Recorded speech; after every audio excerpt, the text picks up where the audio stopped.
Athena, also spelled Athene, in Greek religion, the city protectress, goddess of war, handicraft, and practical reason, identified by the Romans with Minerva. She was essentially urban and civilized, the antithesis in many respects of Artemis, goddess of the outdoors. Athena was probably a pre-Hellenic goddess and was later taken over by the Greeks. Yet the Greek economy, unlike that of the Minoans, was largely military, so that Athena, while retaining her earlier domestic functions, became a goddess of war. She was the daughter of Zeus, produced without a mother, so that she emerged full-grown from his forehead. There was an alternative story that Zeus swallowed Metis, the goddess of counsel, while she was pregnant with Athena, so that Athena finally emerged from Zeus. Being the favorite child of Zeus, she had great power. Athena's association with the acropolises of various Greek cities probably stemmed from the location of the king's palaces there.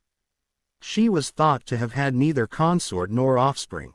She may not have been described as a virgin originally, but virginity was attributed to her very early and was the basis for the interpretation of her epithets Pallas and Parthenos. As a war goddess, Athena could not be dominated by other goddesses, such as Aphrodite, and as a palace goddess she could not be violated. In Homer's Iliad, Athena, as a war goddess, inspires and fights alongside the Greek heroes, her aid is synonymous with military prowess. Also in the Iliad, Zeus, the chief god, specifically assigns the sphere of war to Ares, the god of war, and Athena. Athena's moral and military superiority to Ares derives in part from the fact that she represents the intellectual and civilized side of war and the virtues of justice and skill, whereas Ares represents mere bloodlust. Her superiority also derives in part from the vastly greater variety and importance of her functions and from the patriotism of Homer's predecessors, Ares being of foreign origin. In the Iliad, Athena is the divine form of the heroic, martial ideal. She personifies excellence in close combat, victory, and glory. The qualities that lead to victory are found on the aegis, or breastplate, that Athena wears when she goes to war: fear, strife, defense, and assault.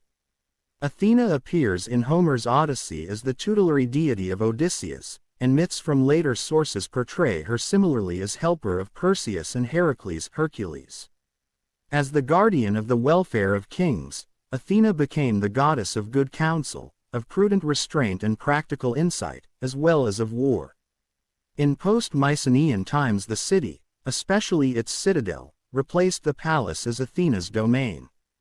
She was widely worshipped, but in modern times she is associated primarily with Athens, to which she gave her name.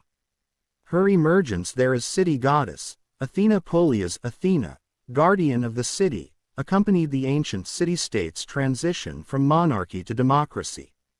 She was associated with birds, particularly the owl, which became famous as the city's own symbol, and with the snake.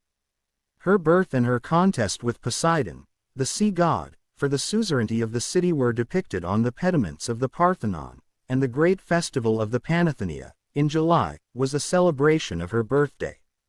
She was also worshipped in many other cities, notably in Sparta. Athena became the goddess of crafts and skilled peacetime pursuits in general. She was particularly known as the patroness of spinning and weaving. That she ultimately became allegorized to personify wisdom and righteousness was a natural development of her patronage of skill. Athena was customarily portrayed wearing body armor and a helmet and carrying a shield and a lance. Two Athenians, the sculptor Phidias and the playwright Aeschylus, contributed significantly to the cultural dissemination of Athena's image. She inspired three of Phidias's sculptural masterpieces, including the massive chryselephantine, gold and ivory, statue of Athena Parthenos once housed in the Parthenon. And in Aeschylus's dramatic tragedy Eumenides she founded the Areopagus, Athens's aristocratic council, and, by breaking a deadlock of the judges in favor of Orestes, the defendant, she set the precedent that a tied vote signified acquittal. Thanks for watching.